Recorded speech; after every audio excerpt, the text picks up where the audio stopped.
Good evening, America. Today is August the 21st. It is Monday, and it is 3:50 p.m. We're going to start off with Psalms 119. We're going to start from verse 41 to verse 56. So I'm going to read it from this book first, and then we're going to switch over to the other book. From 41 to 56. Okay. It says, Let thy mercies come also unto me, O Lord, even thou salvation, according to thy word.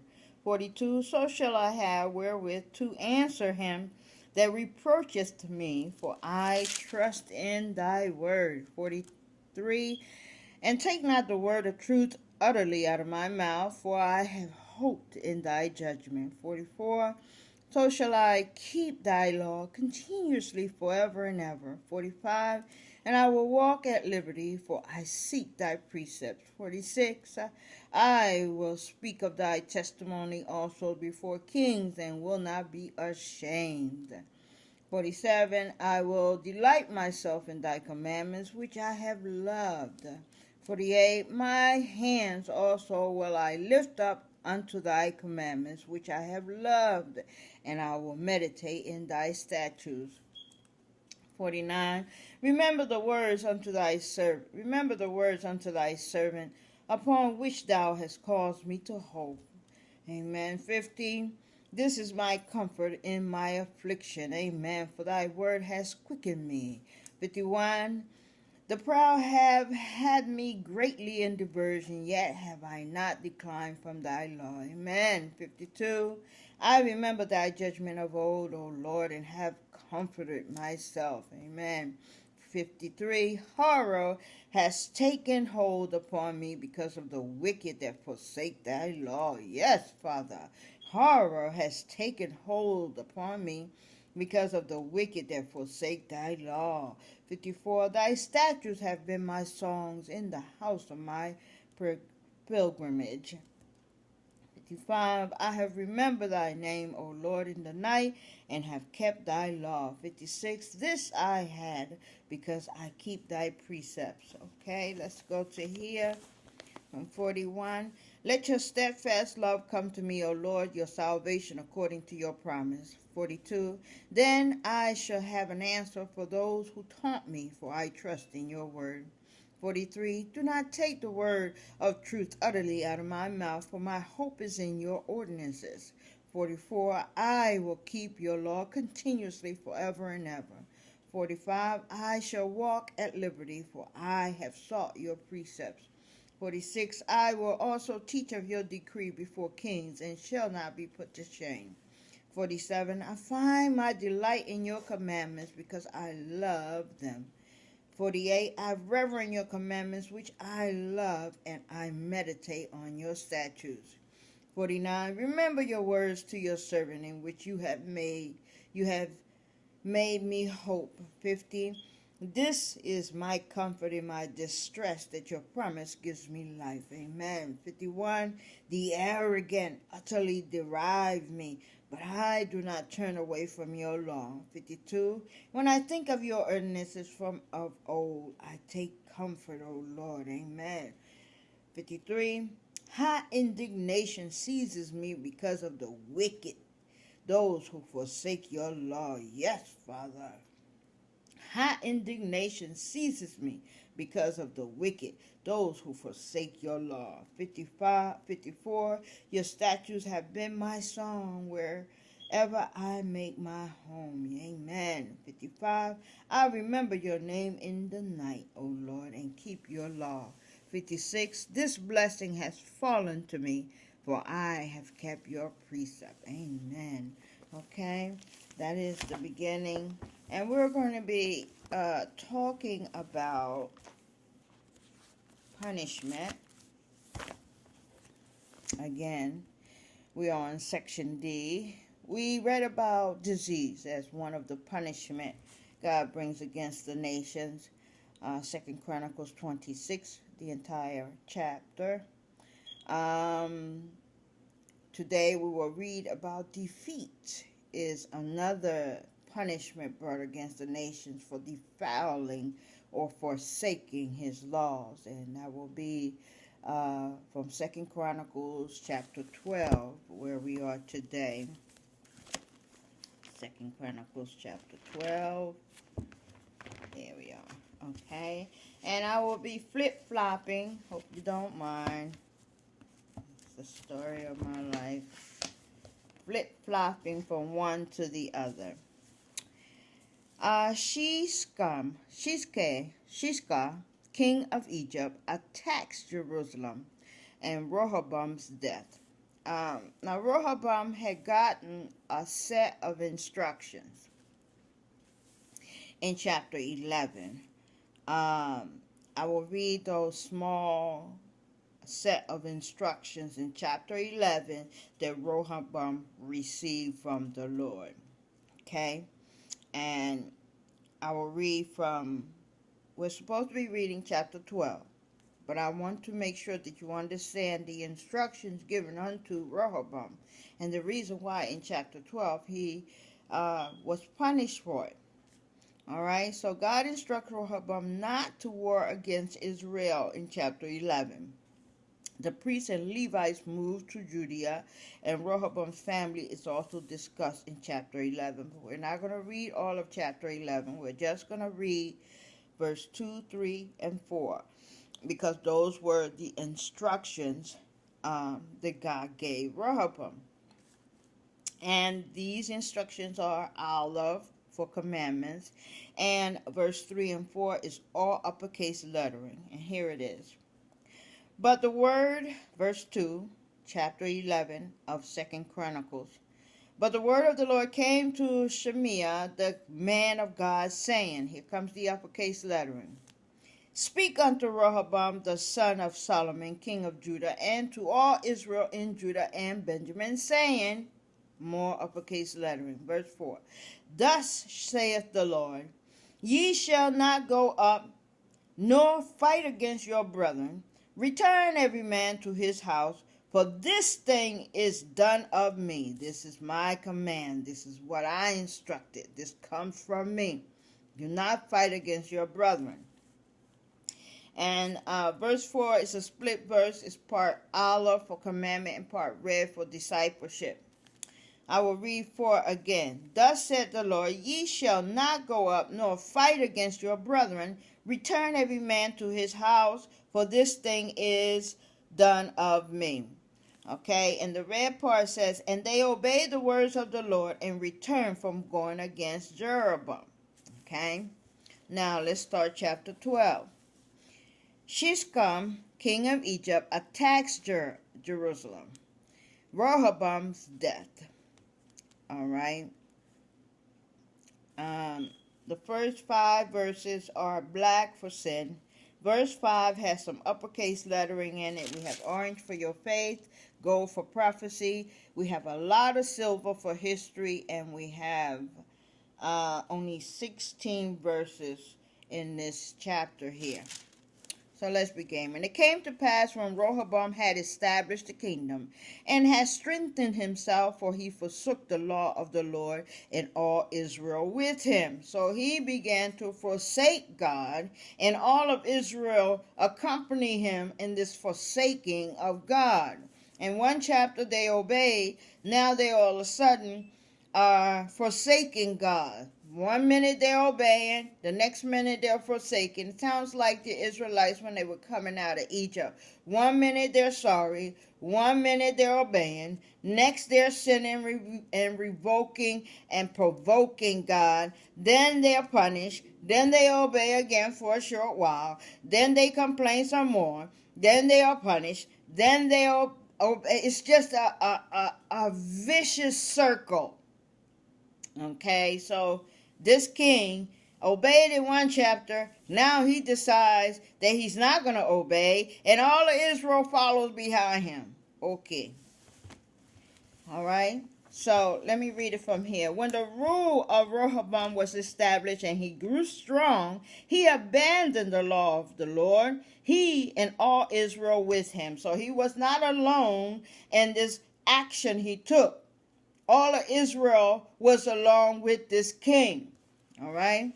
2. And it came to pass that in the 5th year of King Rehoboam, Shishka, king of Egypt, came up against Jerusalem because they had transgressed against the Lord.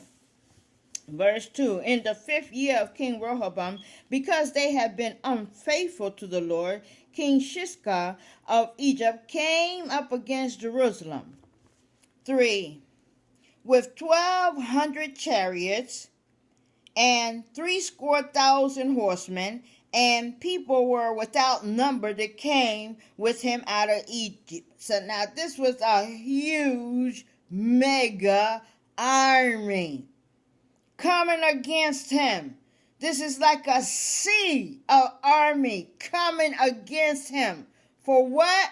Forsaking the laws of God. The Lubins, the Shechems, and the Egyptians. 4. And he took the fenced cities which pertained to Judah and came to Jerusalem. 5. And then came Shimei the prophet to Rehoboam and to the priests, princes of Judah, and there gathered together to Jerusalem because of Shishka, and said unto them, Thus said the Lord, Ye, this is uppercase letter in America, ye have forsaken me, and therefore have I also left you in the hands of Shishka. Okay, so let's take it here from 3 to 5. Okay, 3 to 5, Father. With 1,200 chariots and 60,000 cavalry, a countless army came with him from Egypt, Libyans, Shechems, and Ethiopians. 4. He took the fortified cities of Judah and came as far as Jerusalem. 5. Then the prophet Simeon came to Rehoboam and to the officials of Judah who had gathered at Jerusalem because of Shishka, and said to them, Thus said the Lord, You abandoned me, so I have abandoned you to the hand of Shishka. Okay, 6 is orange for your face. Whereupon the princes of Israel and the king humbled themselves, and they said, The Lord is righteous. Okay, so they came to their senses. I wish America would come to their senses. They came to their senses. Okay, so let's read 6 from here. It's called flip-flopping, okay? 6 says, Then the officials of Israel and the king humbled themselves and said, The Lord is in the right. All right, 7, they realized they made a mistake and they humbled themselves. They repented. 7 and 8 are gold for prophecy. Also uppercase lettering. And when the Lord saw that they humbled themselves, so God can tell whether you are truly sorry for what you have done. You can fool man all day long, all night long, but you can never fool God. So if you are truly sorry for what you have done, God will see it because he can read your heart. Unlike man, all we can do is read each other's faces. We can read each other's body language and gestures and such things. But as far as reading the heart of another man, we can't read that. We can sense each other's spirits, though. We can do that. We can sense each other's spirit. You can walk by a person and sense the evil in that individual. Matter of fact, it will stop you in your tracks just to look back at that individual who just passed by you. I don't know if that's ever happened to you before, but it's happened to me quite a few times in my lifetime, and it has literally scared the living daylights out of me because I stopped where I was at and I turned back to take a look at that individual who just passed by me. The spirit is so strong, you can't deny it. So we may not be able to read each other's hearts, but we can sense each other's spirit. You can sense a good spirit from an evil spirit. Okay, and if that evil spirit, the more evil it is, the stronger. It's called the spirit of discernment. You can pick it up like a magnet. Okay, so they humbled themselves in the presence of God. He saw their heart; they were being true, and so therefore, this is what he said. 6. Wherefore the prince of Israel and the king humbled themselves, and they said, the Lord is righteous, which is saying the Lord is right. 7. And when the Lord saw that they humbled themselves, the word of the Lord came to Simeon, saying, uppercase letter in America, they have humbled themselves, therefore I will not destroy them, but I will grant them some deliverance. Okay, and my wrath shall not be poured out upon Jerusalem by the hand of Shishka. 8. Nevertheless, they shall be his servants, that they may know my service and the service of the kingdom of the country. So let's read it here from 6 to 8. 6. Then the officials of Israel and the king humbled themselves and said, the Lord is in the right. 7. When the Lord saw that they humbled themselves, the word of the Lord came to Simeon, saying, they have humbled themselves. I will not destroy them, but I will grant them some deliverance, and my wrath shall not be poured out on Jerusalem by the hand of Shishka. Nevertheless, 8. Nevertheless, they shall be his servants, so that they may know the difference between serving me and serving the kingdoms of other lands. It's better to serve God, okay, than become the slave of another. All right, 9, 10, and 11 is history.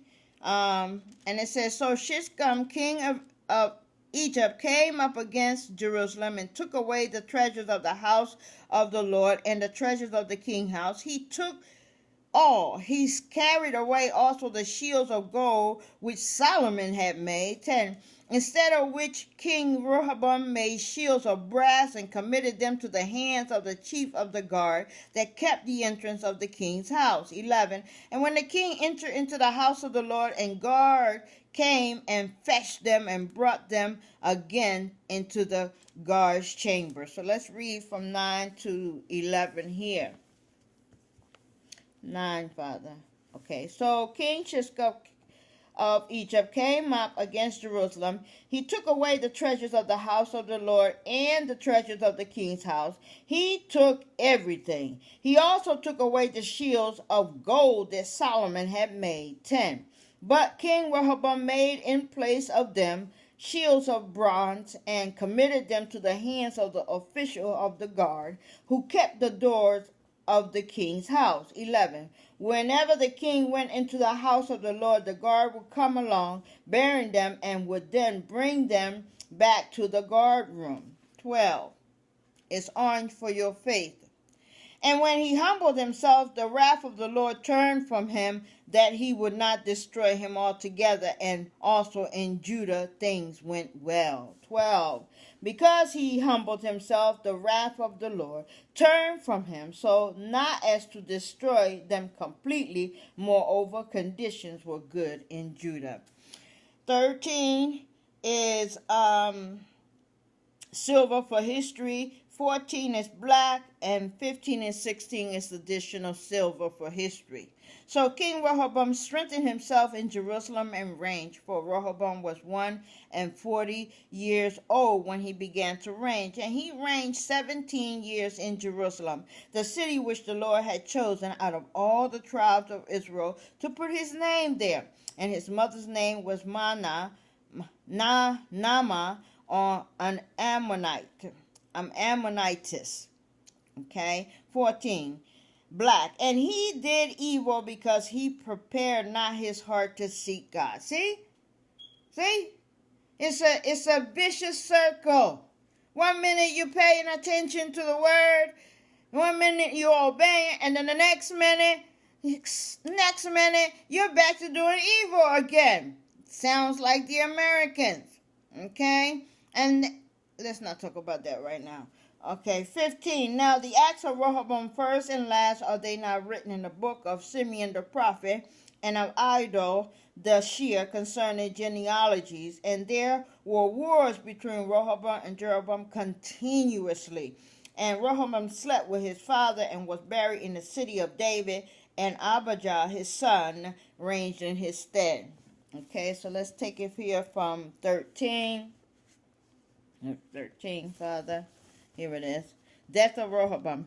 So King Rehoboam established himself in Jerusalem and reigned. Rehoboam was 41 years old when he began to reign. He reigned 17 years in Jerusalem, the city that the Lord had chosen out of all the tribes of Israel to put his name there. His mother's name was Naamah the Ammonite. 14. He did evil, for he did not set his heart to seek the Lord. 15. Now the acts of Rehoboam from the first to last, are they not written in the records of the prophets Shemaiah and of the seer Iddo, recorded by genealogy? There was continual war between Rehoboam and Jeroboam.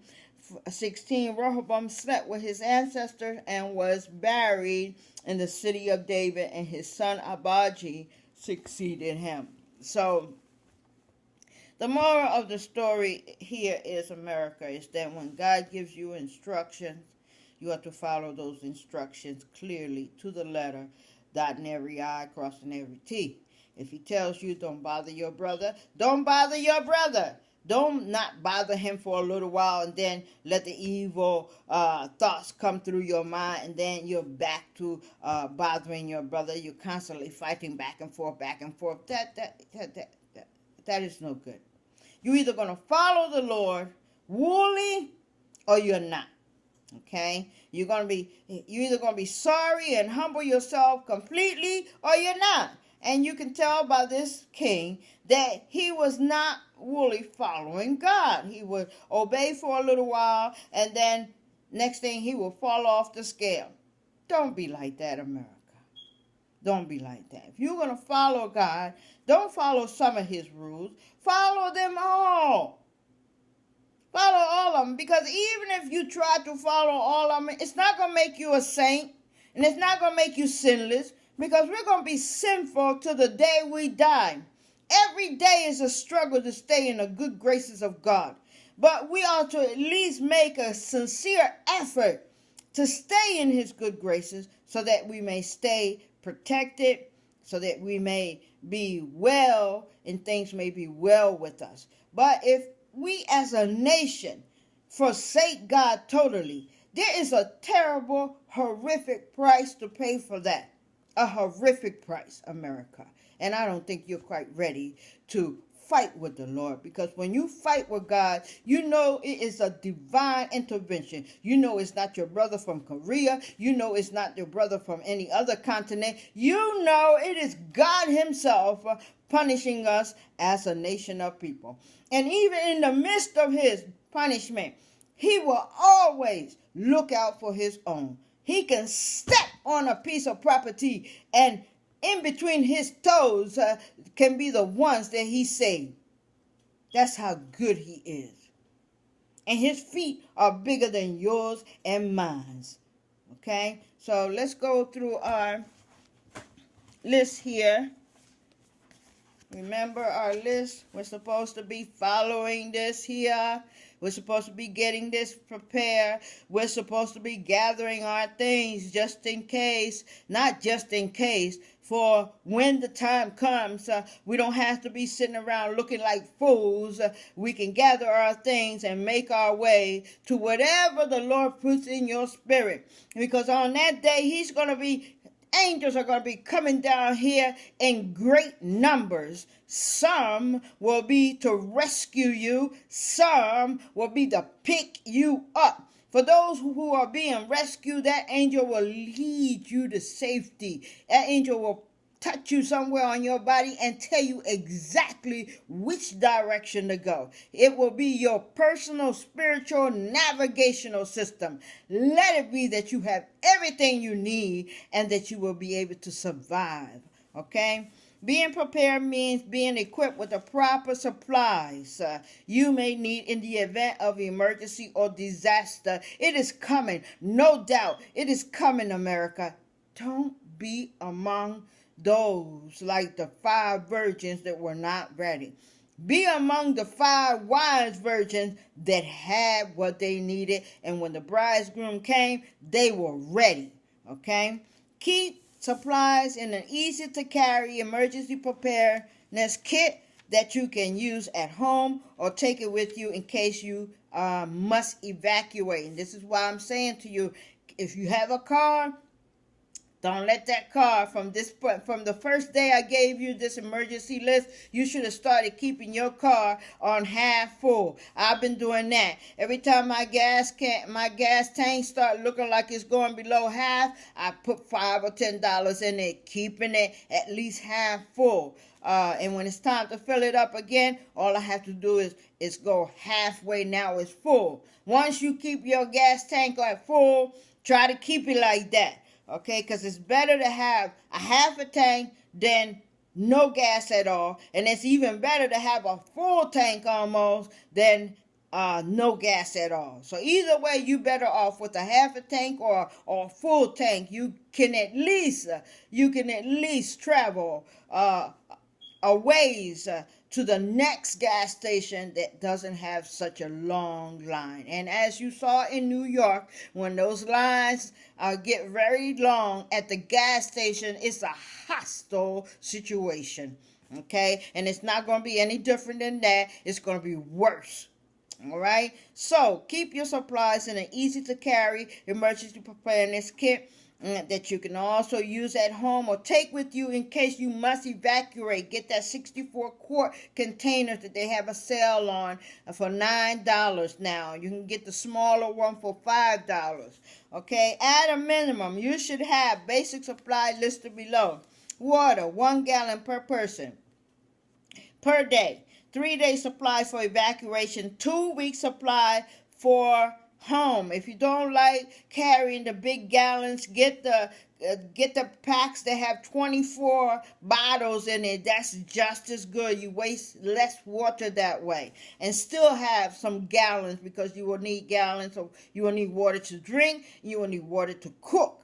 Okay, and you will need water to bathe. Okay, but most importantly, you will need it to drink and to cook. Food, non-perishable cans, load up on them. Okay, easy to prepare items. 3-day supply for evacuation, 2-week supply for home. I know a lot of people don't like those oodles or noodles, but this is the time to load up on them too, because you don't need hot water for them. You could just pour some water into that package, stake it up, wait for a while, and in a disaster, that thing is delicious. Okay, flashlight. Available at the Red Cross store. Batteries, battery power or hand crank radio, NOAA weather radio, NOAAS. It's a weather radio. If possible, you can pick it up at the Red Cross store and the Army Navy store as well. Also, I'd like to tell you about Jim Baker. He has a ministry, and his ministry is to prepare the nations for such a time as this. He has everything you could possibly need for such a time as this. He has food. He has equipment. He has bottles that you could put bad water in, and it cleans it out, and you can drink that water. He has everything you could possibly need, and the Lord has blessed Jim Baker and given him a mission, and he is doing that mission with zest. Okay, so it will be worth your while to tap onto jimbaker.org and see what else he has to offer that you may need. Extra batteries. Please do not waste your money on getting these cheap batteries. Get you some good ever-ready batteries, something that will last a while. You save a few dollars getting the cheap batteries, but those batteries will only last you for 48 hours.